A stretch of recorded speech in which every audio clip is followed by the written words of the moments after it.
토할 수만도 없는 그런 자리에 놓여져서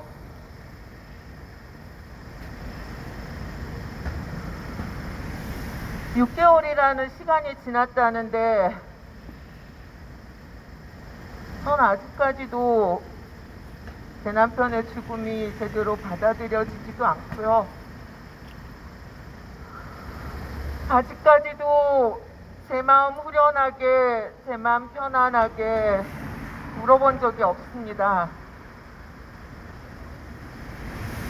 제게 언제쯤 이런 시간이 올까요?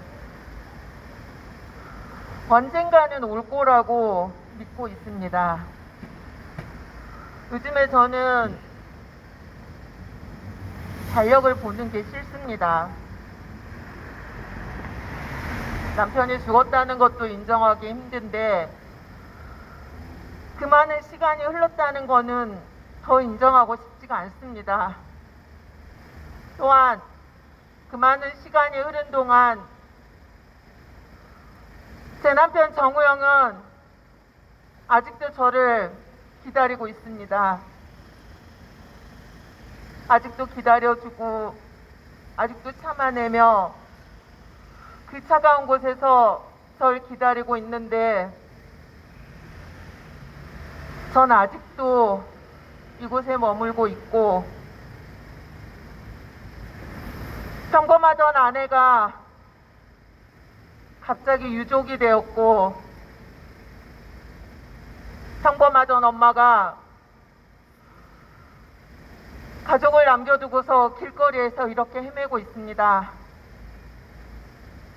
그런데 제 마음은 후련하지가 않습니다. 요즘 제가 너무 많이 심란하고 심경이 복잡한 이유는 제가 한 가지 결심을 한 것 때문입니다. 한 사람이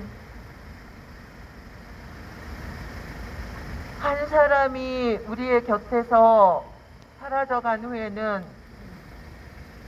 그의 자취를 정리하는데 해야 될 일들이 너무너무 많더라고요.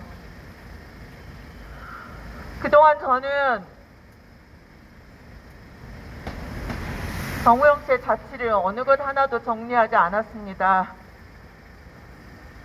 제 남편이 이 세상에 없다는 것 자체가 제가 아직 받아들여지지 않았고 남편을 떠나보내지 못했는데 그의 자취를 없앤다는 건 제가 더 견디기 어려울 것 같았습니다. 그 자취를 없애지 않고 제가 유지하고 있는 게 버틸 수 있는 힘이라고 생각했는데 시간이 너무 많이 흘러버렸더라고요. 그래서 이제는 남편의 자취를 정리하는 절차를 밟으려고 합니다. 남편의 사업장도 정리해야 되고 유품도 정리해야 되고 제가 정리할 것들을 계획을 세워보니까 너무너무 많더라고요. 근데 이 시간을 또 제가 어떻게 견뎌내야 하고 어떻게 버텨내야 될지 저도 아직 자신은 없습니다. 그런데 이젠 더 이상 미룰 수 없어서 하기로 마음 먹었고 이번 주말부터서 그 일에 실천을 들어가려고 합니다. 아무리 아프고 아무리 괴로워도 제가 해야 될 일이기 때문에 견뎌내고 버텨내면서 또 한 고비를 넘어보려고 합니다. 아마 이 정리를 하면서 제가 갈기갈기 찢어지고 힘들어서 잠시 쉬었다 가고 싶을 것 같기도 합니다. 그러면 아마 이 자리에 서 있지 못하고 잠깐 쉬었다 올 수도 있습니다. 하지만 제가 넘어졌다고 한들 포기하진 않습니다. 저는 제 남편에게 약속한 대로 제 남편의 유지를 받들기 위하여 지금까지 버텨왔고 동지들이 저를 지켜보고 계시기 때문에 견딜 수 있었습니다. 그 약속을 지키기 위하여 꼭 견딜 것입니다. 요즘 또 하나 제가 드는 의문이 있습니다. 삼성전자 서비스 노동자들은 너무너무 힘든 삶을 살았습니다. 비참했습니다. 하청 노동자였습니다. 그런데 그들이 삼성에서 인정하지 않는 노조를 설립하였고 정규직화도 되었습니다. 그 정규직화되는 과정에 해고도했던 한 노동자도 복직이 되었습니다. 그런데 왜 회복투 동지들은 돌아가지 못하는 걸까요? 누구는 되고 누구는 안 되는 것일까요? 왜 이들은 안 되는 것일까요? 왜 돌아갈 수 없는 것일까요?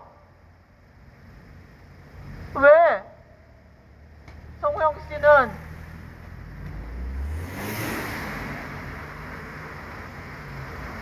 버려져야만 했을까요? 이들이 과연 선택된 자들일까요? 아니면 이들은 버려진 자들일까요? 왜 누구는 되고 누구는 안 되는 건지 도대체 모르겠습니다. 이재용이 약속을 했으면, 삼성이 약속을 했으면 지켜야지.